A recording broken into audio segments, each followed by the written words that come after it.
जय श्री कृष्ण भक्तों। भक्तों, पुरुषोत्तम मास 23वां अध्याय। राजा ने कहा, हे मुनिश्रेष्ठ, पुरुषोत्तम मास में दीपदान का क्या फल है, सो आप कृपा करके मुझसे बतलाइए। वाल्मीकि ऋषि बड़े हर्ष से कहने लगे, भाग्य नगर में चित्रबाहु नाम का एक राजा राज्य करता था।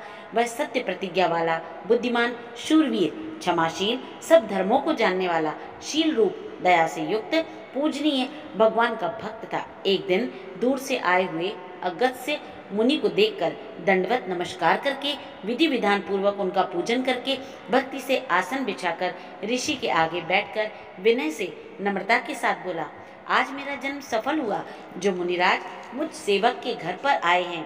फिर सिर झुकाकर राजा हाथ जोड़कर कहने लगा, महाराज, मेरे यहाँ बहुत सी लक्ष्मी है और अकंटक राज्य कैसे हुआ, यह पतिव्रता स्त्री कैसे प्राप्त हुई, मैंने ऐसा कौन सा अच्छा कार्य किया था, यह सब कृपा करके मुझसे कहिए।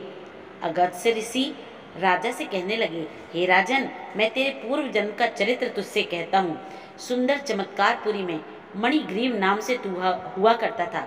तू नास्तिक, दुष्ट चरित्र वाला, कृतघ्न, खोटी बुद्धि वाला था, परंतु तेरी यह सुंदर स्त्री मन, कर्म, वाणी से पति सेवा में परायण, पतिव्रता, महाभाग्यशाली, धर्म में निष्ठा वाली थी। तू पाप कर्म करने वाला, जाति वाले और भाई बंधुओं से त्यागा हुआ था। क्रोधी राजा ने तेरा सब उत्तर धन छीन लिया था।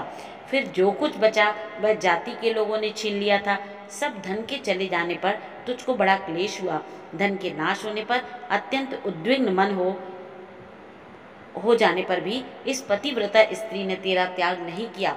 हे राजन, इस प्रकार उस वन में तू रहता था।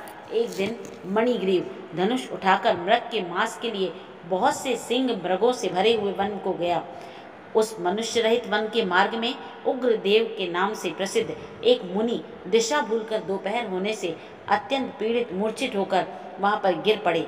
तब उस मार्ग के भूले हुए दुखित ब्राह्मण को देखकर तेरे मन में दया उत्पन्न हो गई और तू उसको उठाकर अपने आश्रम में ले आया। तुम दोनों स्त्री पुरुषों ने उस उग्रदेव की अत्यंत सेवा की। तब यह महायोगी चेतना को प्राप्त होकर आश्चर्य करने लगा कि मैं कहाँ था और इस मन में मुझको कौन लाया।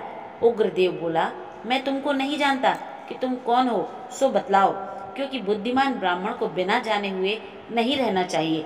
मणिग्रीव कहने लगा, हे ब्राह्मण, मैं भाई बंधुओं तथा जाति के लोगों से त्यागा हुआ मणिग्रीव नाम का शूद्र हूँ। उग्रदेव ने शूद्र के वचनों को सुनकर अत्यंत प्रसन्नता से फलाहार कर जल पिया। तब मणिग्रीव ने, मुनिश्रेष्ठ, हे मुनिश्रेष्ठ, मनुष्य रहित बिना जल के दुष्ट सिंह, व्याघ्रादि जंतुओं से परिपूरित इस महावन में आपको कहाँ जाना है। उग्रदेव जी बोले, मैं ब्राह्मण हूँ, प्रयाग जाने की इच्छा से इस अनजान वन में आ गया हूँ। तुमने मुझको जीवन दान दिया है, अतः बताओ तुमको क्या प्रदान करूं।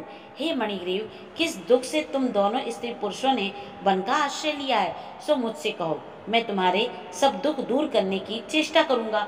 अगस्त्य ऋषि के कहने लगे। इस प्रकार स्त्री के सामने उग्रदेव के वचनों को सुनकर मणिदेव मुनीश्वर की प्रार्थना कर दरिद्रता रूपी समुद्र से पार उतरने के लिए अपने अत्यंत भयंकर अनेक कर्मों को सुनाने लगा। इति श्री पुरुषोत्तम महात्म्य 23वां अध्याय समाप्त। जय श्री कृष्ण भक्तों।